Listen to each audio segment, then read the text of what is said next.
Hello friends. तो यदि आप SKMU से BA में आप पॉलिटिकल साइंस ऑनर्स पेपर लिए हैं, यदि आप सेमेस्टर 2 में हैं तो आपका एग्ज़ाम बहुत ही जल्द होने वाला है।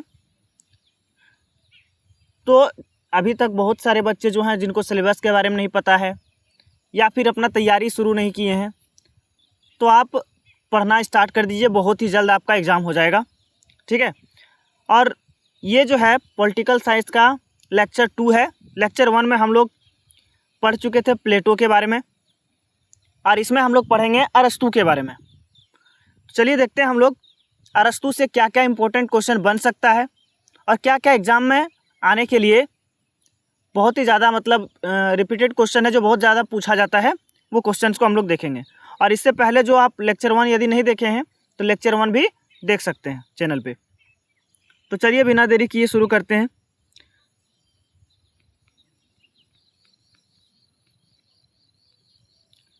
तो देखिए पहला क्वेश्चन यहाँ से है कि अरस्तू कौन था। तो समझेंगे अरस्तू कौन था।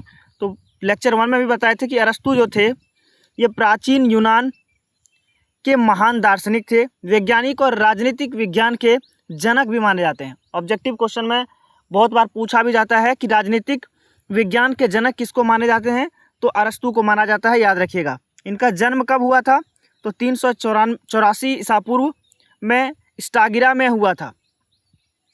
और ये जो थे ये प्लेटो के शिष्य थे। प्लेटो के क्या थे, शिष्य थे, और सिकंदर के महान गुरु थे। ये भी क्वेश्चन पूछा जा सकता है कि अरस्तू किसके शिष्य थे, तो ये प्लेटो के शिष्य थे।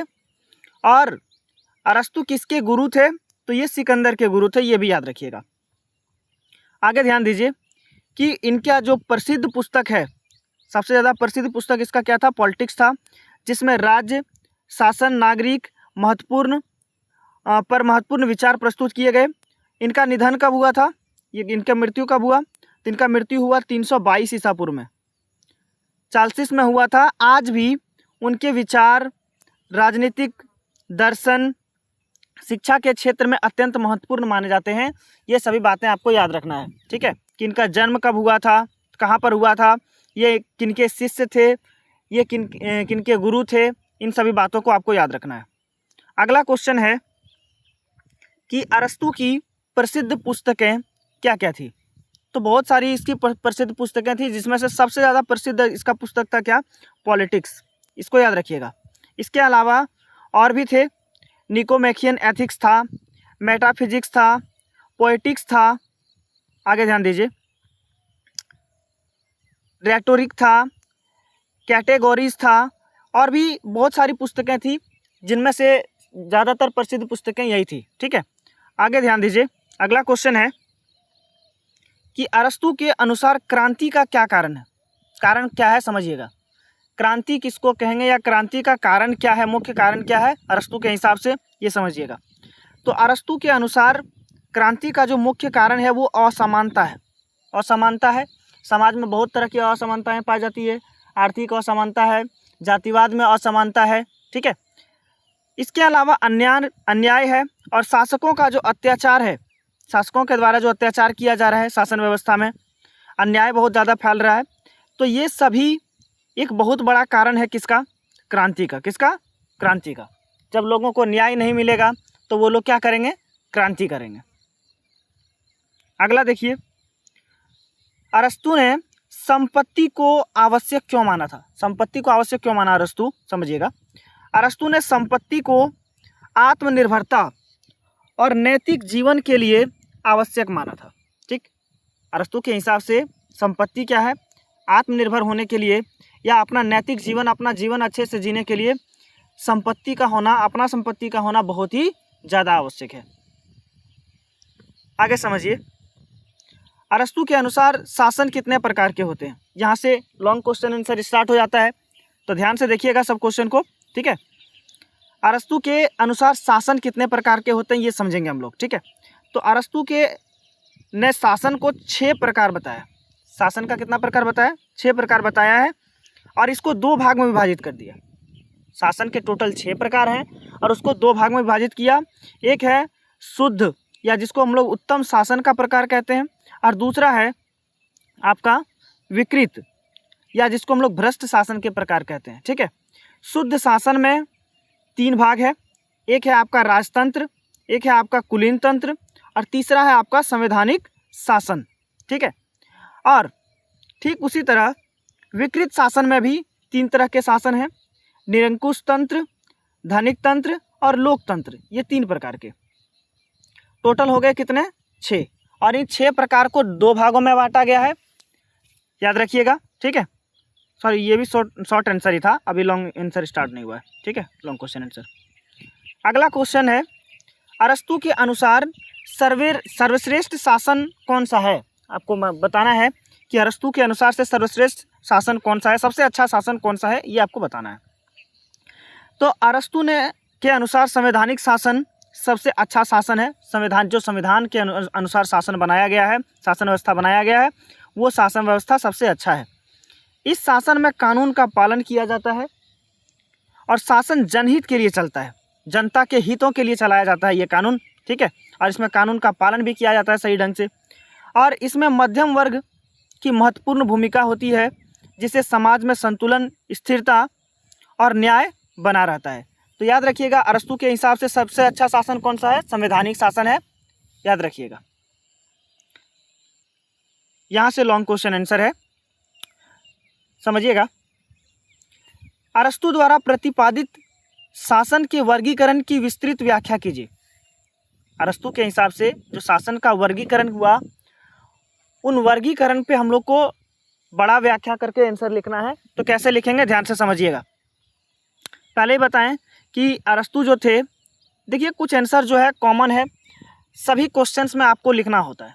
ठीक है, क्योंकि उतना वर्ड आपको याद रहेगा नहीं, तो सारे वर्डों को मिला करके एक लॉन्ग आंसर बनाया जा सकता है। ठीक है, तो अरस्तु जो थे ये प्राचीन यूनान के महान दार्शनिक थे, ये पहले भी पढ़ चुके।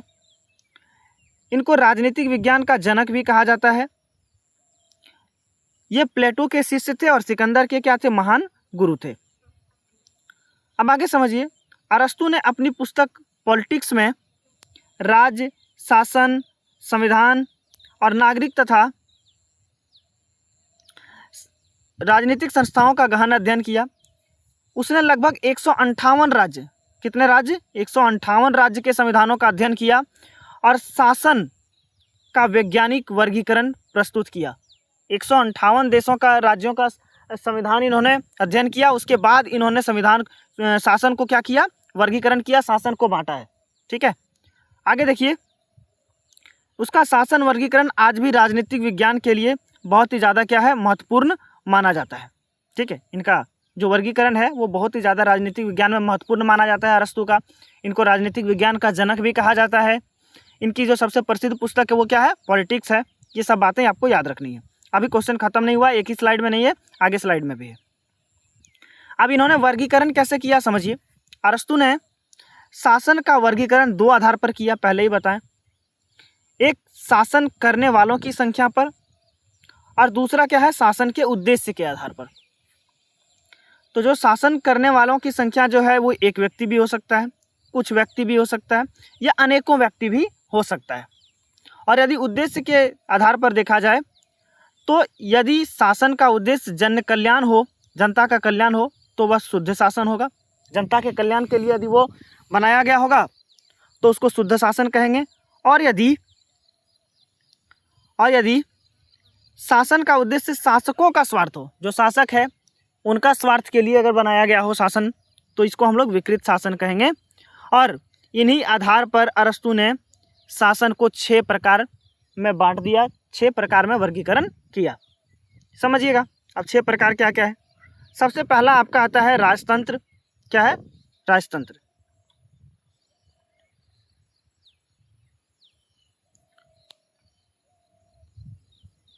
समझिएगा, राजतंत्र क्या है? तो राजतंत्र वह शासन है जिसमें एक योग्य, न्यायप्रिय और बुद्धिमान शासक जनता के हित में शासन करता है। और इसकी अगर विशेषता का बात करेंगे तो एक व्यक्ति शासन करता है राजतंत्र में, एक ही व्यक्ति शासन करता है जो राजा होता है। और जनता का कल्याण इसमें सर्वोच्च उद्देश्य होता है कि जनता के कल्याण के लिए इसमें नियम कानून बनाए जाएंगे।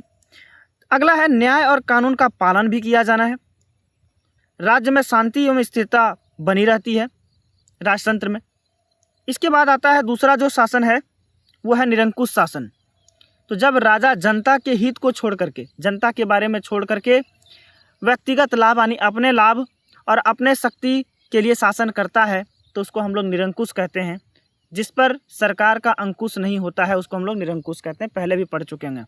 इसकी विशेषता का बात करेंगे तो जनता का शोषण किया जाता है, इसमें अधिकारों का हनन किया जाता है, भय एवं दमन का वातावरण फैला होता है चारों तरफ, और कानून का सम्मान नहीं किया जाता है अच्छे से। तो ये निरंकुशवाद में होता है। इसके बाद आता है आपका कुलीन तंत्र। कुलीन तंत्र क्या है समझिएगा। जब कुछ योग्य, विद्वान, चरित्रवान और नैतिक व्यक्ति जनता के हित में शासन करते हैं तो उसको हम लोग कुलीन तंत्र कहते हैं। यानी जब कुछ पढ़े लिखे लोग, जब कुछ अच्छे लोग, जब कुछ नैतिक व्यक्ति लोग जनता के हित के लिए शासन करने लगते हैं तो उसको कुलीन तंत्र कहा जाता है।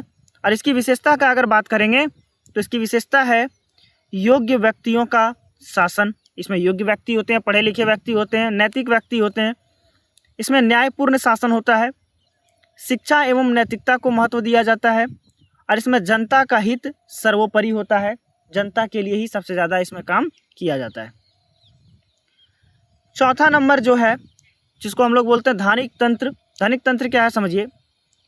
इसमें जब कुछ धनी यानी जब अमीर व्यक्ति लोग हैं, प्रभावशाली लोग हैं, अपने आर्थिक हितों की रक्षा के लिए कानून व्यवस्था बनाते हैं, नियम बनाते हैं, शासन चलाते हैं तो उसको धनिक तंत्र कहा जाता है।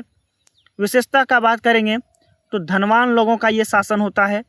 इसमें सामाजिक असमानताएं होती है क्योंकि अमीर लोग हैं, इसमें अपने हितों के लिए सोच रहे हैं, तो जो गरीब है वो गरीब ही रह जाएंगे। इसमें जनता के हितों को अनदेखी कर दिया जाता है। इसके बाद अगला जो शासन है वो है पॉलिटिक्स या संवैधानिक शासन, और इसी शासन को अरस्तु ने सबसे सर्वश्रेष्ठ माना है। क्यों माना है देखते हैं। अरस्तु ने बताया है कि पॉलिटी को श्रेष्ठ या व्यवहारिक शासन माना। इस शासन में अनेक नागरिक संविधान एवं कानून के अनुसार शासन करते हैं। इसमें संविधान बनाया जाता है, नियम कानून बनाए जाते हैं और इसको जारी भी किया जाता है, जनता हितों के लिए चलाया जाता है। विशेषता का बात करेंगे तो ये संविधान का शासन होता है। कानून को सर्वोच्च माना जाता है, कानून से आगे कुछ भी नहीं है इसमें। मध्यम वर्ग की महत्वपूर्ण भूमिका है इसमें, और सभी नागरिकों के हितों की रक्षा भी है। और एक लास्ट जो है शासन व्यवस्था वो क्या है समझिए, लोकतंत्र। ठीक है। अरस्तु के समय लोकतंत्र का अर्थ वर्तमान लोकतंत्र से भिन्न था। अभी हम लोग भी लोकतंत्र में हैं, लोकतांत्रिक देश है, लेकिन अभी के लोकतांत्रिक और अरस्तु के समय में जो लोकतंत्र था दोनों में विभिन्नताएं थी। उसके अनुसार जब गरीब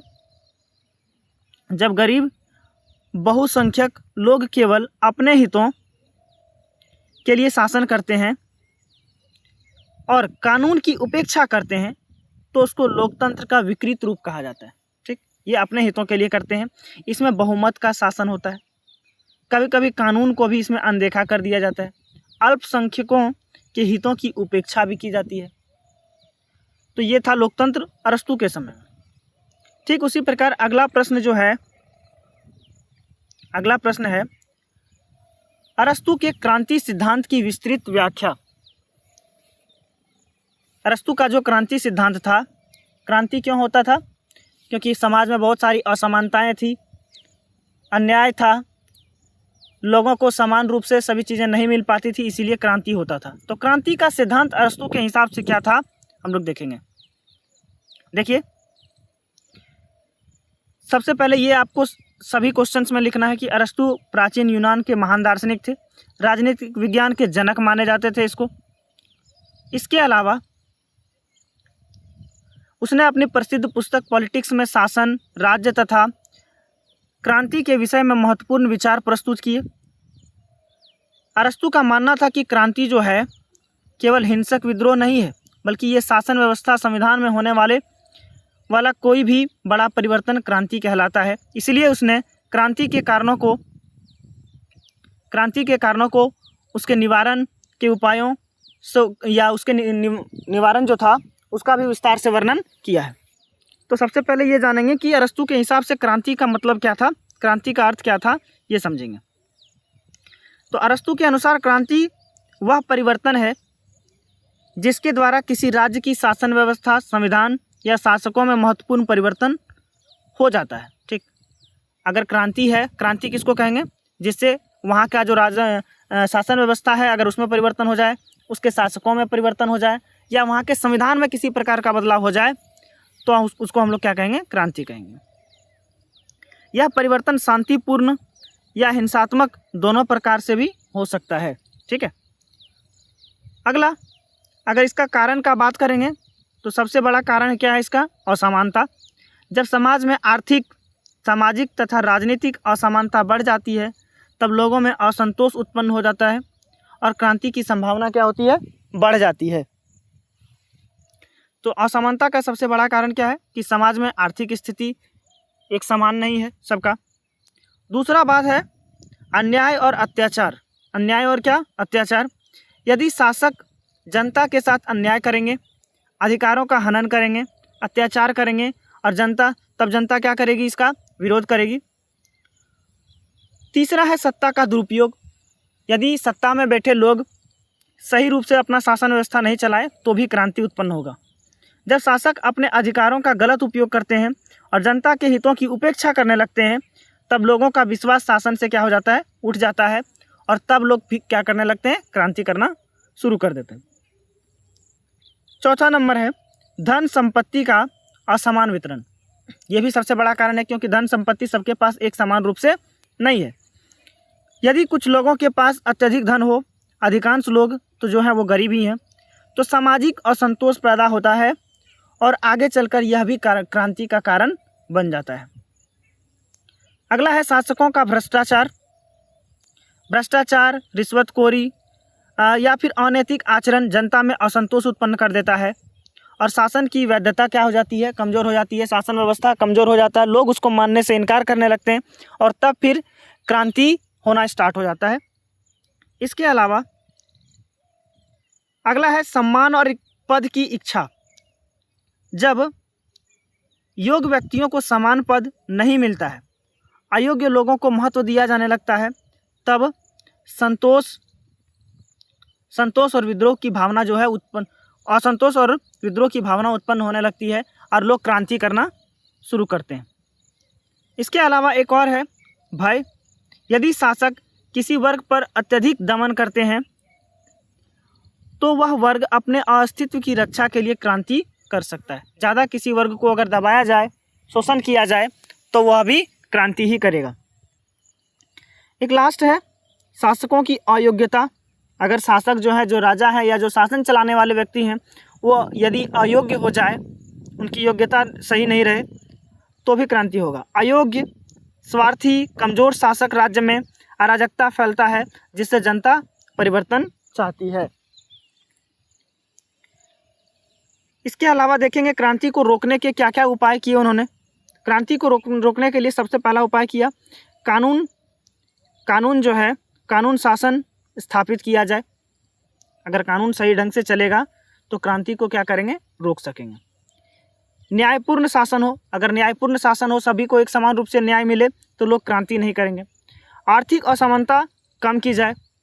अगर आर्थिक असमानता कम हो जाएगा तो लोगों में भेदभाव भी कम हो जाएगा, जिसके कारण क्रांति भी रुक जाएगी। फिर है मध्यम वर्ग को मजबूत बनाया जाए। अगर मध्यम वर्ग को मजबूत बनाया जाएगा तो लोग भी क्या करेंगे, आंदोलन करना क्या कर देंगे, क्रांति करना बंद कर देंगे।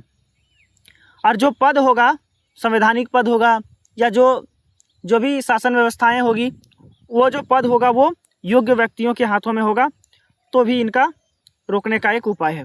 भ्रष्टाचार को नियंत्रित रखा जाए, भ्रष्टाचार नहीं फैलने दिया जाए, तो भी उसको कंट्रोल किया जा सकता है। शिक्षा का प्रसार किया जाए, शिक्षा को महत्व दिया जाना चाहिए। लोग पढ़े लिखे होंगे तो क्रांति की संभावना बहुत कम होगी। इसके अलावा जनता की समस्याओं पर समाधान किया जाना चाहिए। अगर ये सारे समाधान होते हैं तो भी लोग क्रांति नहीं करेंगे। तो ये थे कुछ रोकने के उपाय। अगला क्वेश्चन है, अरस्तु के संपत्ति संबंधी विचारों का आलोचनात्मक विवेचना कीजिए। अरस्तु ने जो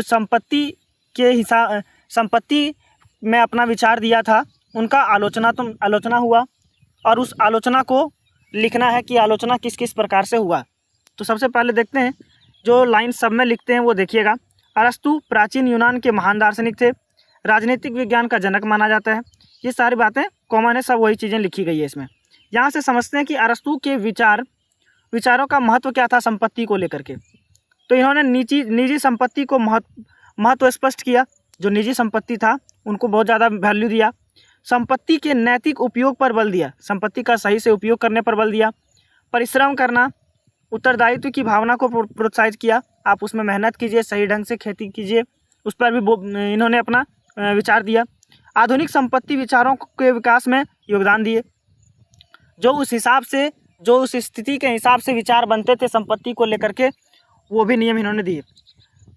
प्लेटो का जो साम्यवाद व्यवहारिक विकल्प प्रस्तुत था, उनको भी इन्होंने अपना विचार प्रकट किया उस पर।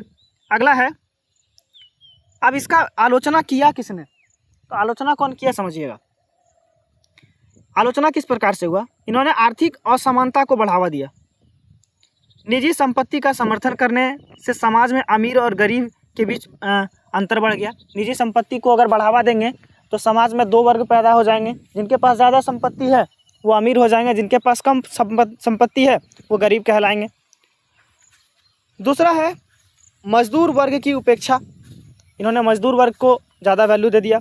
अरस्तु ने मुख्य रूप से संपन्न और नागरिक वर्ग के हितों पर अधिक ध्यान दिया और गरीब और श्रमिक वर्गों की समस्या का पर्याप्त समाधान नहीं किया। पूर्ण रूप से इसका समाधान भी नहीं करके गए, जिस कारण से इनका आलोचना होने लगा। अगला है आधुनिक अर्थव्यवस्था के लिए सीमित। इनका जो विचार था ये कुछ ही दूरों तक सीमित था, पूर्ण रूप से सभी समस्या का समाधान इन्होंने नहीं कर पाया। देखिए, इसके अलावा राज्य की भूमिका भी स्पष्ट नहीं थी। राज्य की भूमिका स्पष्ट नहीं थी। उसने संपत्ति पर राज्य के नियंत्रण की बात तो कही, लेकिन यह स्पष्ट नहीं किया कि कितना और किस प्रकार नियंत्रण करेगा। इसके अलावा समान अवसरों की चर्चा का अभाव। समान अवसर अरस्तु सभी नागरिकों को समान आर्थिक अवसर प्रदान करने पर विशेष बल नहीं दिया। अगर सभी को समान अवसर नहीं मिलेगा तो फिर समाज में एक खाई बन जाएगी अमीर और गरीबी के बीच।